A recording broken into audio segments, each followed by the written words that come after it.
tikazilare mataurirwa kara tingazvidzokoreri kunze kwokuti imi muri pamberi kana makutaura taura muchidaidzisa kuti vari kumaperwa adini wanzwe. Mariga Tendai ndiwe, Gumunyu Tanyaradzwa ndiwe, Mangunda Grace ndini ndisagombera nyumba maoko tangamire nyari pamberi penyu. Nyaya ndeyekuti tezvara vanoda pfuma yavo mombe nhatu mbudzi nhatu neUS $2,000 zviya nembowo dzako chitupa nemari yenari. Autaura izvozvo ndiMariga Tendai achitaura kuna Gumunyu Tanyaradzwa naMangunda Grace.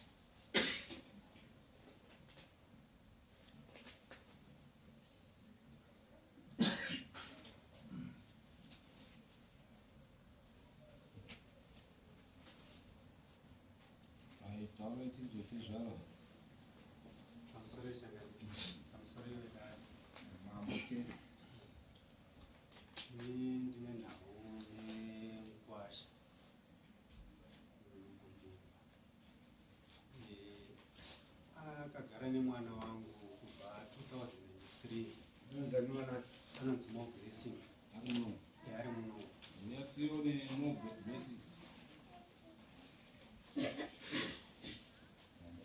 saka agara nemwana wangu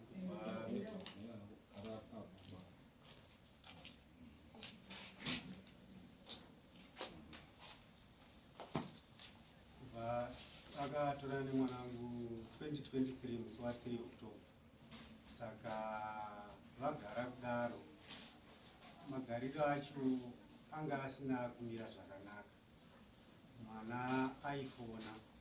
Saka sevabereki mwoyo wekubereka unorwadza, saka takamuti mwana chiuya. Asi muna 2024 vakauya ne$100 nembudzi dzavo dzinokwana kuita nhatu, ndo mamiriro akaita nhau yacho. Saka mwana ndakatomutawo auya ape kumba, ndakaona kuti magariro acho haana kumira zvakanaka. munoda chii pamataura kuti kwashanga vandiripira zvakati inini ndandiri kuti mukwasha rayandipa munhu kana dzinokona kuita nhatu nemari inosvika naka 3,000.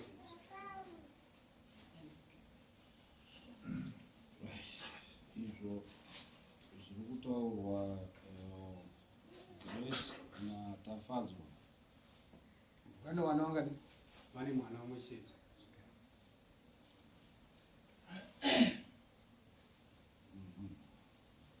Munoti chii? Pamusoro nyaya inogona kwasivanayo kuti ndafamba nemunyaya ndinokwanisa kudai baba nyaya ungakwasisa kudai baba unga wakanzuya nenguo dzako ngawe ari bimwe hanzi daira pamusoro mama chandinokwanisa kutaura pana tezvara ndiani munyaya zita ndi Ray Eduardo Bambo.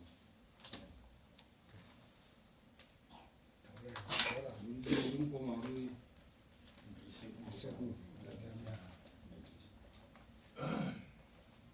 chandinokwanisa kutaura ndichitaura kuti tezvara tanga tisina kumbonetsana navo, takasvika navo kumba. Iyi nyaya yemari iri kutaurwa kuno nemombe dzekudikana kuno zvinhu zvikutonishamisa semunyaya, nokuti dendakaudzwa awa ndaita seindavataurira. Chandiri kuziva ini panyaya yavo tezvara nemukwasha inyaya yebepa ravakatipa taenda kumba kwavo, ichi tanga titori kutogadzirira kuti tizodzokera kuturupi kumba kwavo kuti tiendeonita sei tiende kunotaura nazvo zvavakanyora pabepa ravaita sei vakatipa. bepa riri kuti chii? Bepa riri kutaura zvekuroorwa kwavo kuti tinonobvisa pfuma dzekuroorwa. Ndozokutaura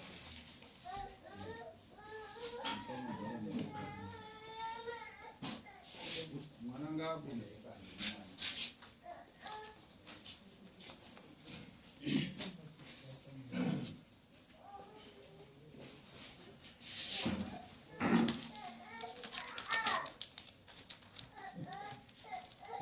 mabvumirana here nebepa kana musati mabvumirana bepa kuti upuhwa kana kutobvumirana nekuti katosvika kumba kwavo hatina kupirana ngoti hatina kupirana tiritega kutosvika pamba nekutozikana nekutoziya kuti tisu mwana wavo achiri kumba kuti achiri kumba kwedu nekutovaudza kuti tinoitita tichibhadharisanisatatine wadare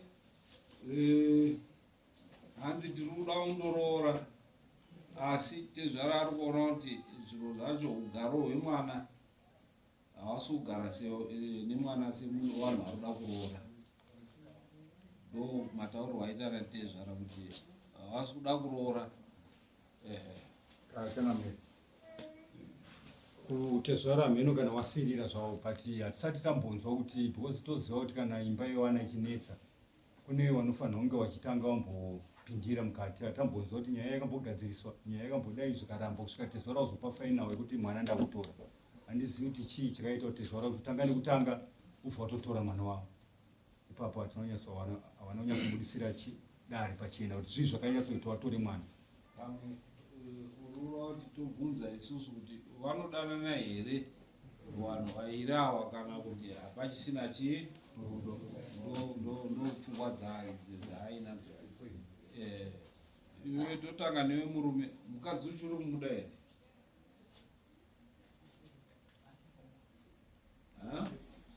Tanyaradzwa.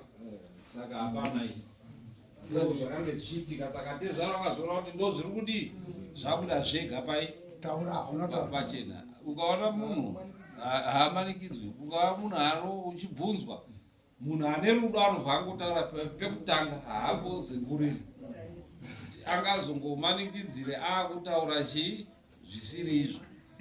Taurai tinzwa. Pamusoro changa ndindaigara newana ndina amweni ndindaigara newana ndikuda kuzama kubudisa picha yakazara kuti vanhu vaone. Chakaitika ndechekuti muna 29 October muroora akaunzwa kumba kwedu zvechisimba achinzi ane nhumbu, iye asina nhumbu ba. Zvikanzi atoya naye tane nhumbu, zvikanzi nemukomana handisati ndakuda kuroora, zvikanzi atori nenhumbu yaatone 2 months nevakauya naye. Inini samai ndakaenda side remuroora ndikati iwe mwana wangu, munhu kana abviswa kumba kwavo achiunzwa handikusapoti. Kana iwe uchiziyana naye zvekusvika pakuitisana nhumbu handikusapoti ba. Ndinotambira chinyi? Muroora. Zveshuwa ndakatambira muroora, mukomana achiramba. Ndikati muroora uyo achagara pano, iye achiramba.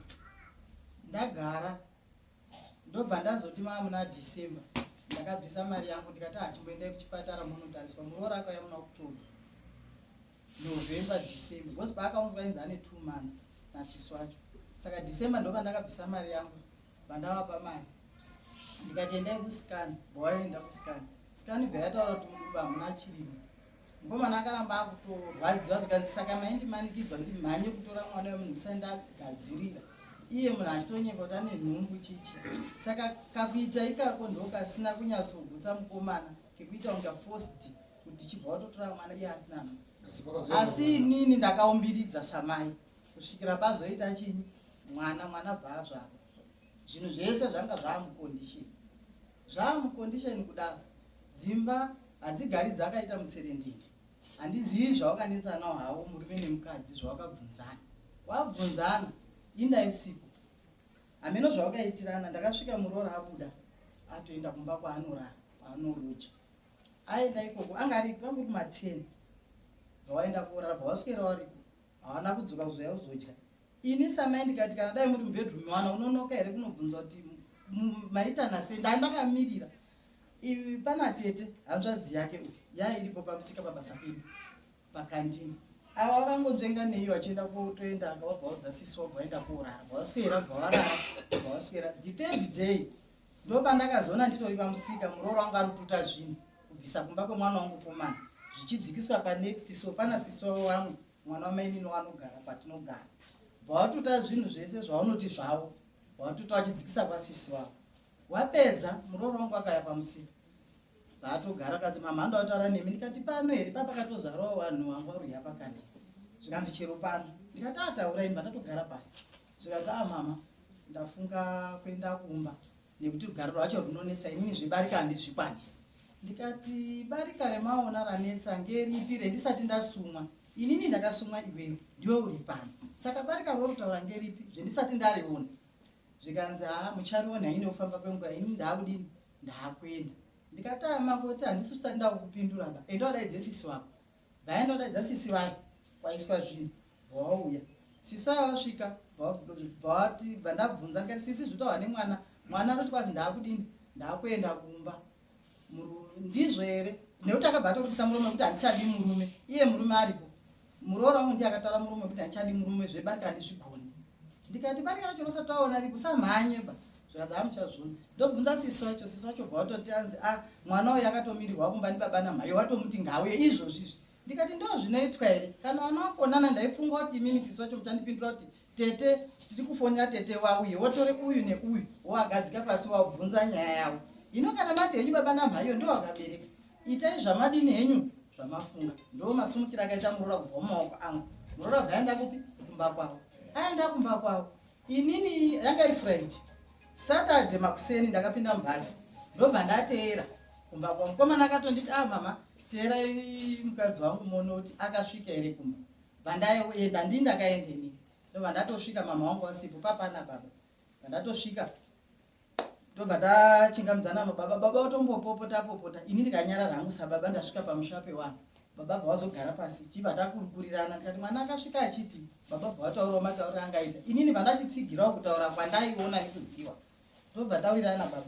Ndobva ndatoti kuna baba, ndakasvika iwo wasipa minonga unonzi waendi.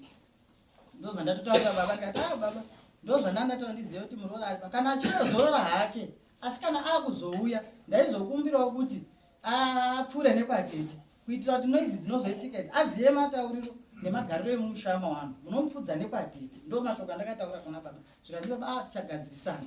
Ndobva ndatosumuka pamba pai, ndokudzokerepi kumba. Ndadzokera kumba, takabva tatogara mwedzi wopera 2 months, handina kuona respondi kutera kwendakaita 2 months. Tobva tazotoona kuti zvatigarei, bva tatotumira hedu chikafu chemwana, bva ndamudaidza mutauni kuti tete endai motengere muroora chikafu, otengewa chikafu chemwana, otouya otora chikafu odzokera kumba. Pasina mazuva ndo pakazouyazve hanzvadzi yavo yamakoti nasisi wacho nevamwe vawaiti tete, ini ndasingawazivi vawaiti tete. Tete wanda ndichiziva nguva usiku. Zvikanzi tauya nemunhu wenyu, nguva yareba musina kuteera. Uyu ndo pakapindura zvikanzi munoti nguva yareba isina kuteera, makanzwa here zvakabva? Akati akasiya kuti handidi, saka ndinoteera chii? Ndarambwa. Obva atakura zvinhu zvake zvese, saka ndinoteera ndichiti chii?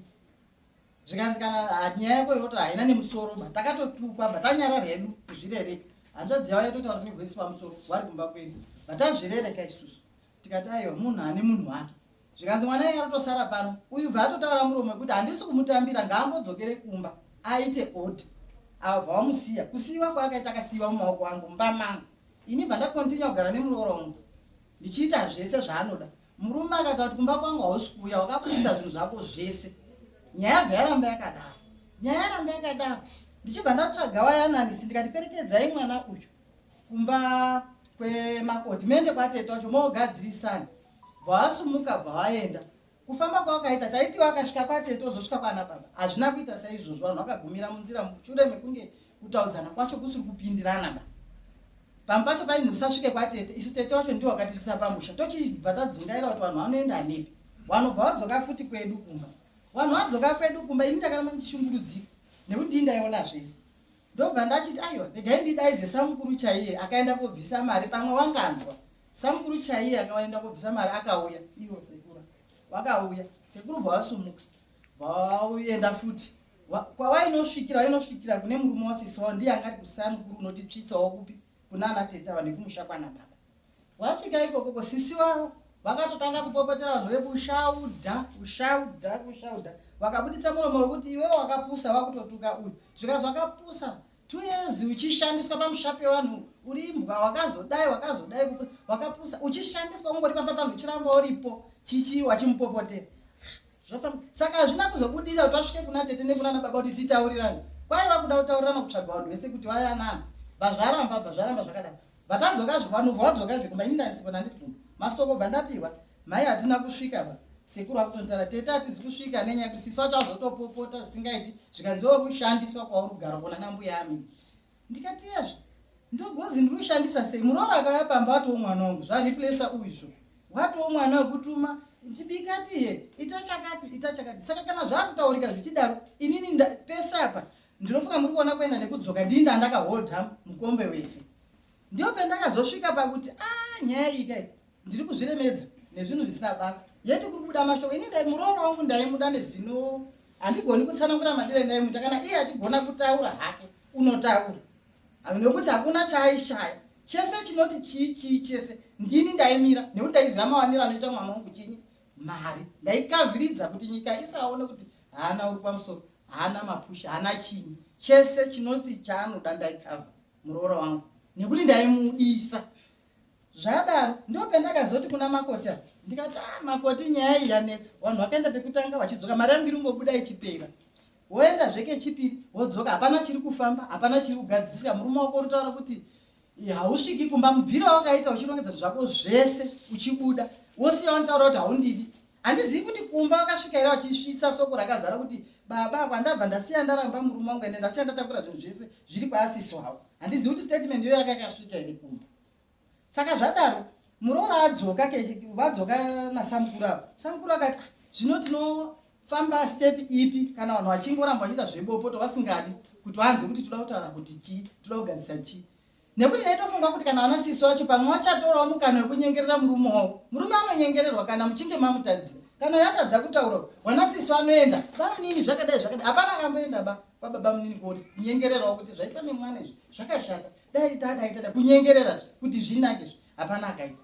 Saka zvadaro ndio pendakazotora mukana ndini ndakataura ndikati makoti muka yayo anga karara mudhaini vanatogara pasi pasofa tese taga ndikati makoti honai nyaya iyi kutenderera kwayaita inini kana ndakunzi ndiri kukushandisai panapa muromo iyoyo hausambondifadza ndabatikana nekuti ndikazi ndiri kukushandisai ndiri kutumaiwo muri makoti itai kudai ndimaitibikira kubva achirorwa muroora wangu anambobata poto ndiye aibata poto achitibikira zvese tichiguta.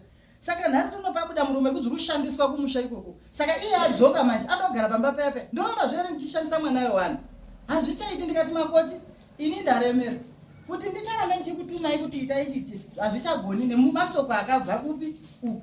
Inini kutanga nhasi makoti ndakuda kuti mundomuke mogara musatsveromba musachere mvura musabatikana basa kana pamusika nekuti ndine musika mukuru kwazvo. Ndikati musaende baba musika garai henyu mukamuka imimi chere ndida kugeza imimi nemwana wenyu mobika chikafu chenyu moya magara henyu pasofa morara. Ndozvendakataura inini. Kubva pendakataura izvozvo makoti akati mama zvinoita. Ndikati makoti neniwo ndatopa kati handichakwanisi kana kusununguka kutuma zvetaiita zve makoti edede handichasununguki ngekuti masoko akubva atondiremera. Ndo zvakaitika kusvikira muroora wangu azodini azosumuka akati mhai ndakuenda. Ndikati hapana chakashata vatoenda korara kwasisi wavo mangwana makusendeka taa makoti unouya uchitora chikafu ndikupe mari yebhazi vatoya pamba pangori padhuze pasisi wacho nepepa vauya mangwana acho ndobva ndanomurongedzerawo zvendakarongedza ndikamupawo mari yangu yebhazi $20 ndikati $20 zvinoisa mhomo kwirisa bhazi tinofonerana makoti aenda ndikatomupa neatem ndikaita kuzwa kuti wafamba zvakanaka ere muroora wasvika ere zveshuwa zvakaita sezvo atosvika akandita kuti mhai ndadini ndasvika. Ndo nyaya yandinoziva.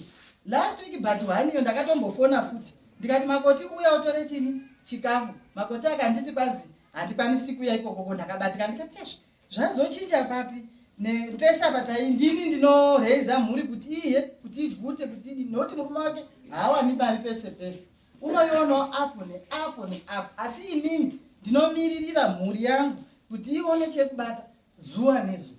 Zvikazina makoti handikwanisi kuya ndini ndakafona ndikati uya utore chini chikafu chemwana so ndapera paseri bhaaramba akati handisi kuya ikoko kana baba wacho wasingakwanisi kuya wachida kupa mwana wacho chikafu wanoya nacho. Ndikati inga unoziva mashandiro anoita murume wako kuti unonga ari bhizi.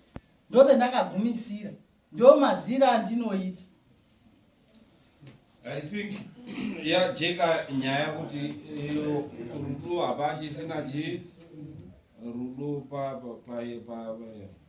saka hatidi kuti timanikidzire rudo parusiri. Saka nhau iri papa kwangobvisa madamages. Tabvisa madamages unoenda iwewe ku Major Street Court woapply for maintenance yemwana, so that mwana wako anodii kana ndokunge asingadi arrangement zvaambuya wako mai wako zvavarikuta kuti chikafu vanoprovida vanodii mungu wakaenda kumaintenance pamunowana zvishoma hakumaintenance hakuna chinobuda inini handitori kuti muzukuru wangu afenedzana ndinotaura pamberi pedare ramavo muzukuru wangu ndoda kuti agute semagutire handinoita inini zuva nezuva ukoko hakuna mari inobuda ukaenda kunayo uyu haana chinhu mai wacho varikuta kuti mbiya wacho varikuta kuti muzukuru wangu ndomuda ndinokwanisa kunge ndichidi saka zvaazvekuti muwake chii ukama saka apa hatichabhadharisani zvekuti tiputse ukama taakuda kuti pawakike ukama huripo nekuti iro rora iro ranga ririkutaura kuti tiri kuda kuita rora iwe unogona kuita rora sei iye ari kuti handichadi kurora changa chiripo zviya chekuti inini ndandakabatiswa beri chinzi enda unobhadhara chii zviripo zvifaniki kuti unongori waibhadharire chii iboriye kubhadhara ikoko nenyaya yekuti tandakaziva kuti kune mwana aripo anofanira kuroorwa mwana uyu anofanira kuroorwa mwana here mai anofanira kuroorwa mwana zvakare iye akuti achadi mukadzi angoroora sei iye asingachadi mukadzi mambo inzwai kurwadziwa nekuti tine handadzi handadzi yangu ikanzwaro ndinorwadziwa ini saka uyu kana aita hatingamumiriri pamhosva kuti rekedza unobhadhara chii mari izvi zvakataurwa nanatezvara enda kupi zvinofanira kuzadzikiswa kuti ramangwana angoita se akuziya right dare nyaya hadzifambi saizvozvo nekuti tinoda kuti nyaya kana pasisina roora mazuva ano nderekuti vanhu mune muchiwirirana muchifamba muri mese rozadzikiswa chii roora semaonero atiri kuita mazuva matangira akaita rudo rwacho kuti pakanga pasina kujeka pachizofamba wairi awa hapana kudi kujeka tichiona apa mbuya wacho ndiwo akanga ari kuumbiridza wairi kuti dai wadii mbuya wachifarira muroora asi mwana anga asina rudo saka dare anobhadhara chii pamapuhwa rizere kamambo zvinobhadharwa madamages ndizvozvo mombe yababa nemombe yamai nematyoma mbudzi dzakabviswa saka zvobva zvaguma zvakadaro tichiona payo maityiro akaita nhau idzi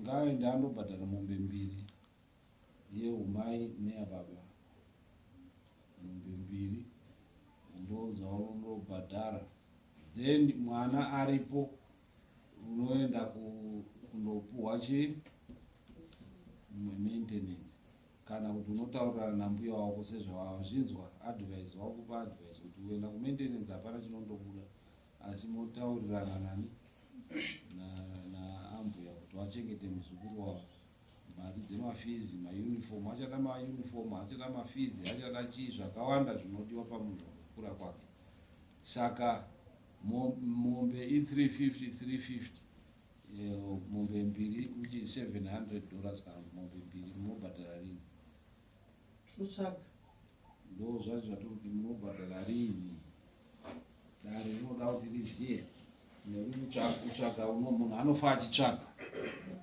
pada tomboshanda tozorikufungidzira kuti maybe muna agasti gore rineri right August tiri munani April May June July August 4 months to pay okay tinowapa 4 months to pay then mari yenyu yemakosi edare makaunza makabhadhara mari mabhadhara izvozvo izvi $10 yemasamon takabhadhara $60 yemasamon $10 kasi musi wa20 takamboya kudare dare rikasabudirira saka makosi acho neito anobudira nei vakanzi havana nguvapuwa masamoni nochikwaira saka inhau yedare haisi mhosva yavo kusauya dare hatingarisungi dare nekuti vakomana vasina kuendesa vaingauya vasina kudaidzwa saka which is 60 plus 10 $70 saka mobhadhara $770 August. So that mombe yeumai kuita kuti muzukuru wenyu asazoshupike mangwana nemombe yababa yemadhamiji.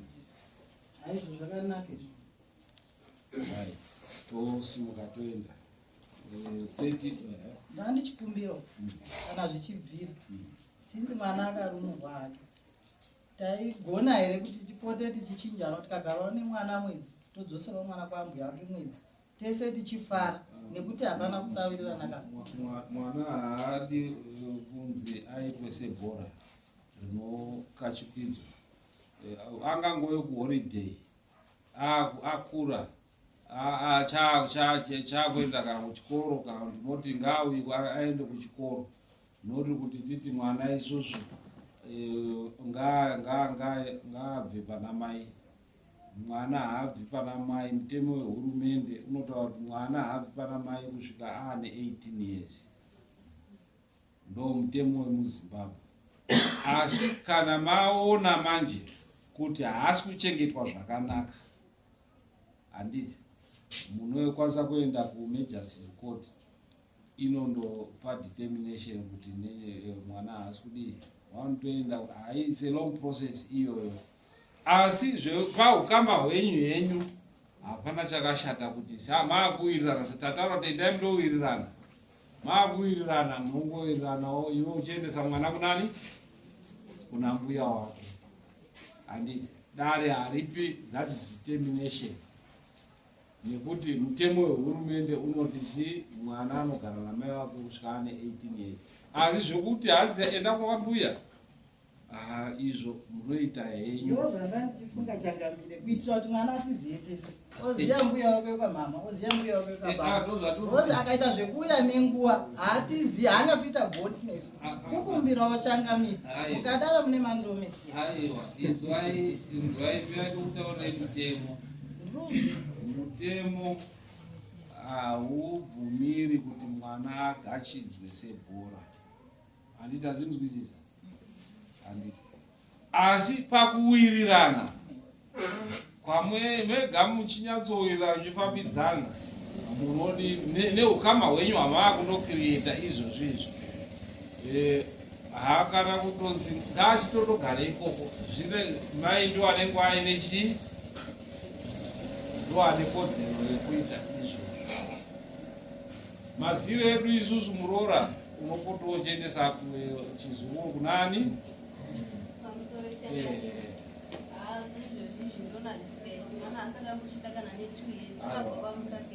Asati akwanisa kuti anavo.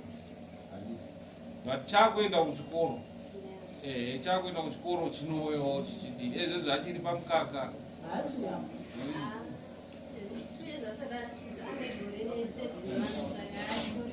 Achiri mwana muduku, haafani kubva pana mai zvachose. Ndo mutemo chaiwo mwana 2 years haakwanisi kuti abve pana mai wake. Unless kana mai riri hure rekuti rinenge richienda kubhava richisiya mwana akadaro paine zvikonzero. Yes.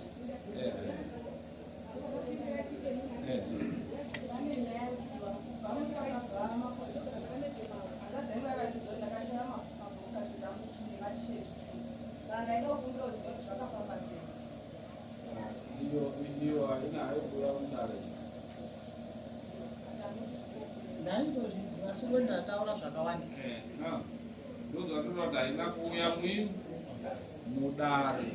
Kachita haisiri munyaya yemhangarwa yekuti tingatonge, nekuti nyaya dzawainadzo dzawakakanganisirana dzinenge dzakadii dzakawanda. Idzo ndedzeukama, kana iwo wakuzofungidzira kuti pane huroyi kune mhan'ara iri nyaya yekuti aiwa ndinosaspeka kuti zvaakatora akatitorera takandoshereketa nezvinhu zvangu ndobva yaita nyaya handi izvo kupanana kwevanhu vanenge vachidanana vanhu vaidanana pamwe vakapanana nhumbi idzodzo zvakashaikwa pakarongedzwa zvinhu saka kana uyo uri kusaspekta pane uro here muchikafu takaipokaonde ukwanisa nomunoita munhu kuti aita gurika asi zvinhu zvinogara iyo kana wakabatanidza zvinhu zvavyo unondomudzorera kana pakurongedza ukwanisa kubatanidza zvinoitika kana kumaitopfeka nese kana kuti zvinhu zvakaipfeka zvinoitika kuti vakwazi vamwe vanopfekedzana mukadzi nemurume saka iyo haisi nyaya yanditi kana ukanga wakabatanidzira kudzora zvinhu izvozvo usandofungidzira kuti pane chakaitika handiti anondotarisa udzorera kana zviripo okay ngatisunge asisimuzai maubhadha mubhadhara pano